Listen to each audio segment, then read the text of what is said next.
Hey everybody, welcome back to the channel for a Kefir paint update. So you're probably wondering what the heck is going on here. Well, let me tell you, I don't have any ability to make decals, so I'm gonna paint a lot of the details on the airplane. So what you're seeing here, I'm masking off a bunch of spots to spray stenciling like the real one has, or had. If you see here on the map, you have all these red markings, red and yellow markings that go around the scoops and the vents and everything else. And while I'm at it, I'm actually going to be painting on the aircraft numbers, which I've chosen number 11, and the star on the tail, which is pretty cool. It's got the Marine insignia inside of a Russian star, which is kind of cool. So anyways, so I'm painting on what I can, and everything else I'm going to have to do, see if I can get someone to help me out, make some stencils or something. Like this one definitely won't be doing by hand. That one will take a stencil or a decal. So anyways, we're in the process of masking everything off. As you can see, I've got the wing done for the most part. It's got a bunch of walk lines and stuff on top. So if you'll see in the picture here, we got a bunch of red lines. Some of the nomenclature is actually really big, and I verified that with some pictures of the real one. But anyways, it's coming along. It's a lot of work.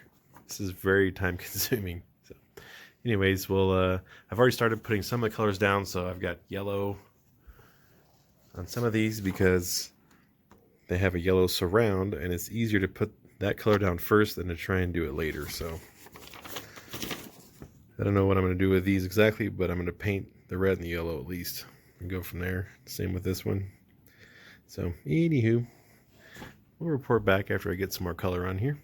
Okay, so I've got everything masked off, and I've actually done a base coat of yellow. If you've ever airbrushed red before, sometimes it doesn't cover very well, and you end up putting a lot on, which can cause to bleed through. By bleed through, I mean it bleeds through the little corners of all your tapes, and then it leaves a crappy finish. So I got the wing all done. I got everything on the fuselage done, and again, some of this actually gets yellow, so I'll have to mask off that before I can spray the red. But I got all these little danger thingies all masked up and base coated, so now I need to mask off some of these areas so that I can shoot the red. Okay, so we have the red on. You can see you don't want to get carried away with, you want to put it on pretty light, otherwise you're going to get lots of seeping underneath tapes and stuff. But now it's time to pull all the stuff off. I did get some overspray. This was laid down and ended up having a bunch of red. Had to go back and touch it up with a tan, but no big deal. So I already pulled the tape off the wings. So you can see this turned out pretty good. So let's take this tape off the fuselage. Okay, so as you see, I've got a lot of stuff stenciled on here. This is all painted on. I still have no idea what these white hash marks are for, but they're on the real one, so here we are. Right now I'm getting ready to do the stars and bars. You can see I got them basically stenciled off right now. Got some extra masking around it to help with overspray. Let me show you how I did it real quick. Basically what I did was I found a decal from one of my free wing jets that I had. I cut out the outline for the outer part. I laid out some masking tape and I traced it and cut it with an X-Acto knife and laid it on the plane. Then I cut the stars out, traced those on the masking paper or masking tape, laid those down, and then I used some 1/8 inch masking to do the bars. And yeah, so they're all ready to get sprayed black. Still haven't decided if I'm going to do the marine on the side or not. Probably will, because it's probably just what's going to happen. Anyways, so I'm going to go ahead and airbrush some black on these puppies.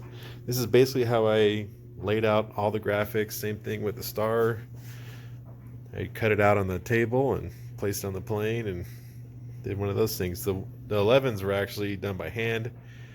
I actually messed up on the other side and did them backwards, if you can believe that.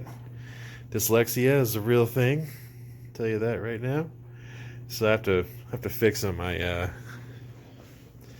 made them back to just regular ones, but I had the little notch on this side, so I gotta remask these, and both of them on this side messed up. Anyways, so let's get these stars and bars stenciled out and painted.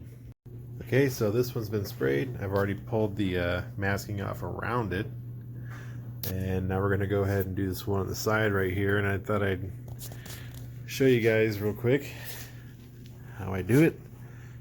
You want to cover it really good around it, because you'd be surprised how far the overspray goes, and you don't want to be me in like a couple spots where I had to go back over and redo colors and stuff. It makes a mess if you don't mask it off enough. So basically we're just gonna fog it on, because like I said before, if you go too heavy, you're going to end up with lots of bleed through around the masking. It may seem like I'm hardly putting anything on, but after a couple little passes, it covers it pretty well. And just like on real airplanes, well, I know newer airplanes are probably a little different, but you know, these were all hand applied with stencils in real life as well. But they were sprayed. They're not perfect, and you know, they fade over time on the real airplanes when they sit outside and stuff, especially these darker colors. So it doesn't have to be perfect. Just think of if you're doing World War II airplanes, you know, you look at like the invasion stripes and stuff like that on the real ones. It was literally applied with brooms and mops and and probably freehand with air guns if they had them. So now if you're modeling a restored airplane, obviously that's different, but you know, it's amazing how we as modelers think the real ones were, when in reality they weren't nearly as good or as accurate as you might think that they were. So I think that's good enough. I'm gonna stop there probably. Maybe just touch up a couple of little spots. And this really applies to doing any kind of stencil work with an airbrush. Take it light. Don't go heavy. If you do, you're gonna regret it. So anyways, I think that about wraps up this video. I've done a number of little things here. Anyways, hopefully you guys have learned a couple of extra little tips to help you out with scale modeling, and we'll see you on the next episode.